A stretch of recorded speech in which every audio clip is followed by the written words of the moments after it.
मेरे एक बहुत ही क्लोज़ फ्रेंड ने रिसेंटली अभी कार परचेज़ की है। तो जैसे ही मुझे पता चला, मुझे लगा कि मैं उसे कॉल करके कॉन्ग्रेचुलेट करूँ। तो जब मैं बात कर रही थी, बात करते करते मुझे ऐसा फ़ील हुआ कि वो खुश तो है, लेकिन खुश होने के साथ साथ थोड़ा सा कन्फ्यूज्ड, थोड़ा सा टेंस फ़ील हो रहा था मुझे। तो out of curiosity I asked him कि क्या हुआ है अंकुर, तुम खुश क्यों नहीं लग रहे हो, तुम इतने कन्फ्यूज्ड क्यों हो, अब क्या हो गया? तो देन ही सेड कि खुश तो मैं हूँ, नो डाउट मैं खुश हूँ, क्योंकि ये मेरे लिए बहुत बड़ा मोमेंट है। मैं इतने टाइम से रिसर्च कर रहा था अपनी फैमिली के लिए एक गाड़ी लेने का, और फाइनली मुझे एक अच्छी कार मिल गई जो मेरे बजट में भी आ गई, जो मेरी फैमिली को भी पसंद आई, माइलेज भी अच्छा था। तो मैं बहुत खुश हूँ। लेकिन अब प्रॉब्लम ये है कि इसके साथ साथ मुझे ये भी देखना है कि उसमें मैं कौन सी एसेसरीज़ लगवाऊँ, और मोस्ट इम्पॉर्टेंटली मुझे उसके लिए अब इंश्योरेंस भी ऐड करना है। तो मैं समझ नहीं पा रहा हूँ कि कौन सा फ़ाइनल करूँ, कौन सी कंपनी से, और क्या उसमें और टर्म्स एंड कंडीशंस हो सकते हैं। तो बस अब उसी की रिसर्च चालू है। तो जैसे ही मैंने ये वर्ड सुना इंश्योरेंस, हाँ, स्पेशली अंकुर से, तो मुझे थोड़ा सा और इंटरेस्ट आ गया इस कॉन्वर्सेशन में। और सबसे पहले तो थैंक यू बोलना चाहूँगी अंकुर तुझे, क्योंकि because of this conversation only I got this idea for the video. And मैंने तुझे बताया था कि अब मेरा नेक्स्ट वीडियो इसी कॉन्वर्सेशन के अराउंड होने वाला है। तो thank you so very much. तो वापस आते हैं उस कॉन्वर्सेशन पे। तो मैंने बोला, अरे क्यों इंश्योरेंस की क्या ज़रूरत है? बिकॉज़ अभी थोड़ा टाइम पहले जब मैं तुमसे बात कर रही थी इंश्योरेंस के बारे में, तो तुम तो इंश्योरेंस को लेके कुछ बहुत ज़्यादा पॉजिटिव नहीं हो। तो अभी तुम्हारा थॉट कैसे चेंज हो गया?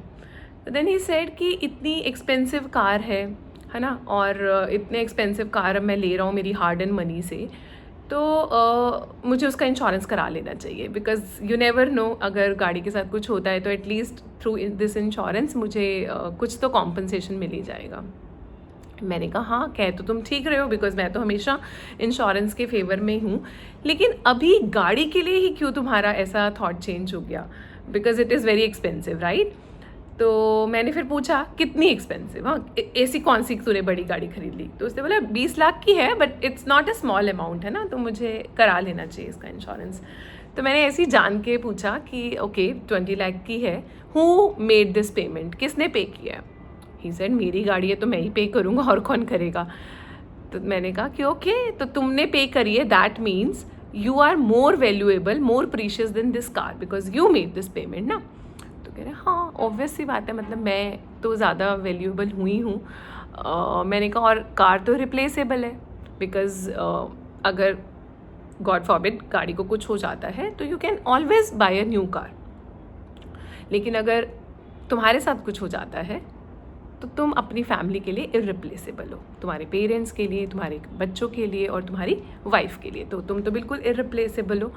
तो गाड़ी के इंश्योरेंस के लिए तो तुम खुद से रेडी हो, हाँ, किसी ने तुम्हें कन्विंस नहीं किया, किसी ने तुम्हें इसके बारे में नहीं बताया, but you are already convinced for it. लेकिन अपने इंश्योरेंस के बारे में तुम कभी नहीं सोचा तुमने, है ना, जबकि मेरी तुम्हारे साथ बात भी हुई थी, then also you were not very much convinced. So friends, ये स्टोरी सिर्फ और सिर्फ अंकुर की नहीं है, हम सब ऐसे ही हैं।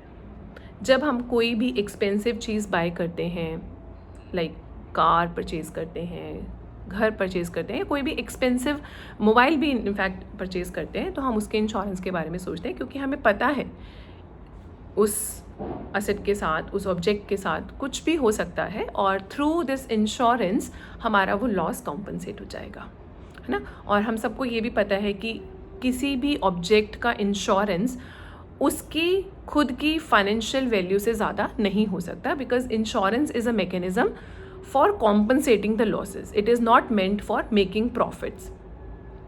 सो एक असेट के लिए किसी ऑब्जेक्ट का market value, financial value calculate करना तो आसान है, बिकॉज उसकी मार्केट वैल्यू के अकॉर्डिंगली उसका हम इंश्योरेंस कवर डिसाइड कर लेते हैं।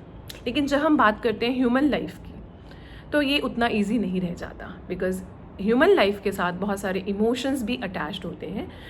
तो तब वहाँ पर कैसे ये कॉन्सेप्ट काम करेगा?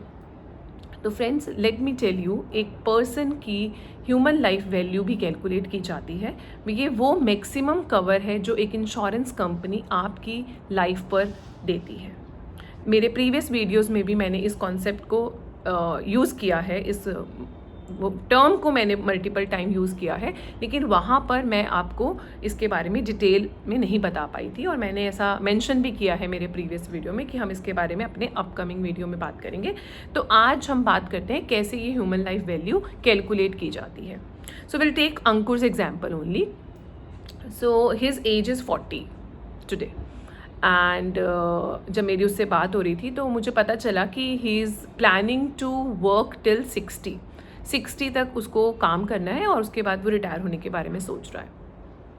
तो that means he is going to work और earn 20 more years, right?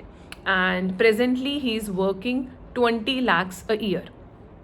So if he continues earning the same amount, 20 lakhs a year, he will be earning 20 into 24 crores in next 20 years for his family. And अगर उसके साथ कुछ हो जाता है, God forbid, nobody else will come and earn this money for his family. That means this 4 crore will be the probable financial loss for his family, है ना? ये 4 करोड़ वो अपनी फैमिली के लिए कमा के देने वाला था अगले 20 सालों में, लेकिन अगर आज उसके साथ कुछ हो जाता है तो ये इनकम भी स्टॉप हो जाएगी। ये इनकम, ये सैलरी जो भी वो अर्न कर रहा है, that will stop forever. देन ये 4 करोड़ जो वो लेके आने वाला था अपनी फैमिली के लिए इन नेक्स्ट 20 ईयर्स में, अब वो नहीं आने वाले हैं। तो ये उस फैमिली का एक प्रोबेबल फाइनेंशियल लॉस है, और इसी अमाउंट को हम ह्यूमन लाइफ वैल्यू कहते हैं। तो इस कैलकुलेशन को एक बार फिर से देखते हैं। ह्यूमन लाइफ वैल्यू कैलकुलेट करने के लिए हमें जो स्टेप्स फॉलो करने हैं वो ये है। फर्स्ट ऑफ ऑल, आप अपनी एक्सपेक्टेड रिटायरमेंट एज में से अपनी प्रेजेंट एज माइनस करेंगे और उसको अपनी प्रेजेंट एनुअल इनकम से मल्टीप्लाई कर देंगे। जैसे कि इस एग्जाम्पल में हमने 20 - 40 मल्टीप्लाई बाय 20 लाख किया, तो जो कि 4 करोड़ लेके आया। तो ये ह्यूमन लाइफ वैल्यू होती है। अब आपको लग रहा होगा कि ये तो अमाउंट बहुत बड़ा है, बिकॉज अगर हम किसी नॉन लाइफ इंश्योरेंस की बात करें, जैसे कि कार का एग्जाम्पल लेते हैं, अभी कोई अगर एक कार 20 लाख की है और अगर उसका इंश्योरेंस लेने की हम बात करें तो उसका premium somewhere around 38,000 40,000 in a year आएगा। Yearly premium which will be around 40,000 rupees. अब अगर इसी प्रोपोर्शनेट में हम देखें और हम सोचें 4 करोड़ का इंश्योरेंस कराना है तो वो तो बहुत एक्सपेंसिव जाने वाला है। तो ऐसा नहीं होता है। ह्यूमन लाइफ जो इंश्योरेंस है वो इस तरह से कैलकुलेशन नहीं होती है। तो मैं एक छोटा सा एग्जांपल लेती हूँ। अगर कोई 30 ईयर का पर्सन 1 करोड़ का इंश्योरेंस लेने के लिए सोचता है, ऑल्दो इसमें बहुत सारे टर्म्स एंड कंडीशंस होते हैं, बहुत सारे फीचर्स होते हैं, और जैसे जैसे हम फीचर्स और बेनिफिट्स ऐड करते रहते हैं उसकी कॉस्टिंग उसके अकॉर्डिंग वेरी करती है। लेकिन अगर हम प्लेन एक नॉर्मल टर्म इंश्योरेंस की बात करें, वो 30 ईयर के पर्सन के लिए 1 करोड़ के सम एश्योर्ड के लिए उसका जो प्रीमियम आएगा कुछ समवेयर अराउंड 10 to 12,000 रुपीज़ आएगा, डिपेंडिंग अपॉन आप कौन सी कंपनी के साथ जाते हैं या कौन सा प्रोडक्ट खरीदते हैं। बट ये 10 से 12,000 के बीच में आएगा। तो अगर आप देखेंगे ये मंथली 1,000 भी नहीं पड़ रहा है, और अगर मैं इसको और डेली बेसिस पे लेके आऊँ तो शायद ये दिन की 2 या 3 कॉफ़ी के कॉस्ट के बराबर पड़ेगा।